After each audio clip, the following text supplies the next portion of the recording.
Right now, there are more people on MySpace, Bebo, and Club Penguin than there were on the planet 20 years ago. Humanity's greatest desire is to belong and to connect.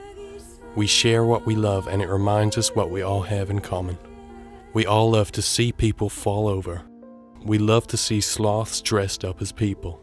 And we love to demonstrate our social conscience and political awareness by sharing emotive videos online. The next 5 minutes is an experiment, but in order for it to work, you have to pay attention. Every single person in the world starts as a child.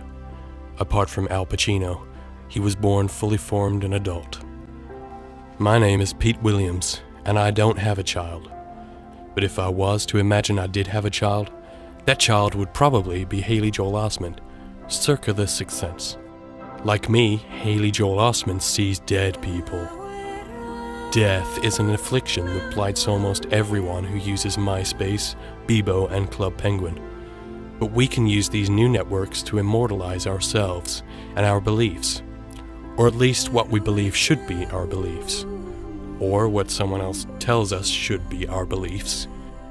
And if they're better looking than us, then they're probably right anyway, right? This film has 2 stories to tell. Hours before I started to pretend Haley Joel Osment was my son, the course of my life was changed entirely. It's been almost 10 hours since I learned of a new campaign to nominate Joseph Kony as the Republican candidate for the 2012 US presidential campaign. Joseph Kony is a Ugandan guerrilla group leader, head of the Lord's Resistance Army. His army has abducted and forced an estimated 66,000 children to fight for them. At 6'1", I would be slightly taller than him. But Joseph Kony has a reported 42 offspring, so he beats me by 41, assuming we count imagined offspring. I see dead people. In 2006, Kony fled Uganda, and his activities since then have been unknown, until now. Whilst the world's eyes were distracted by the digital goings-on within the pages of social media sites, we failed to notice that Joseph Kony had constructed and opened an amusement complex he called KONY Island.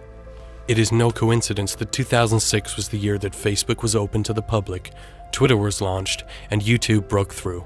We are all culpable for turning away from the outside world and looking in at each other through computer screens. 2006 was also the year that Joseph Kony started smuggling children onto KONY Island. Whilst on KONY Island, the children were allowed to do whatever they wanted. No adults were around to guide them or to chastise them, because all the adults were poking, tweeting, and commenting online. The true horror of what Kony was doing would only be revealed as the children smoked cigars and played pool. They began a process of assinicization. Children arrived on KONY Island as children. They left as donkeys. Not children at all, donkeys. This may sound like a simplistic story, but I'm on your computer, and these graphics are incredible, so it must be true. Gabby, you want to go to KONY Island? No. No? You want to go to KONY Island? Yeah. No. Do you want to go to KONY Island? Oh. There is real pain in the world. It is difficult to comprehend and even harder to try to work out what to do about it. It is much easier to live within our own little networks, laugh at a YouTube video or cry at an ex-girlfriend's new relationship status than to think, really think. We will all have different priorities. We will all have different views on which fight is worth fighting and how to carry out that fight. Those opinions are what makes us people, not machines, not avatars, and not profiles. People. We should all want to make a difference, but we have to remember that life is usually more complicated than a YouTube video. Unless it's a sloth dressed as a person. That's just funny.